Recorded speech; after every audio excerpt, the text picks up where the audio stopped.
To je ako, keď niekto príde pred rozsudkom smrti. Chápete? Stojíte tam, majú vás zastreliť a niekto príde. Moment, prepáčte. A zabijeme ťa, zastrelíme ťa, koncentruj sa na to, odchádzaš od nás, zabijeme ťa do 5 sekúnd. Raz, dva, moment!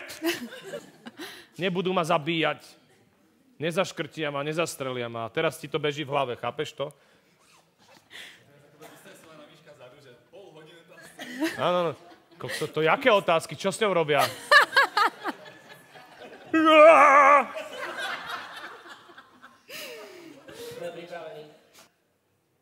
Upokojíme sa, dobre? Ako keby som zase rozprával všetky tie veci. Predstav si, že si na príjemnom pobreží, kde je piesok. Nohy sa ti zabárajú. Šlapneš na rak. Tak je úplne hotová.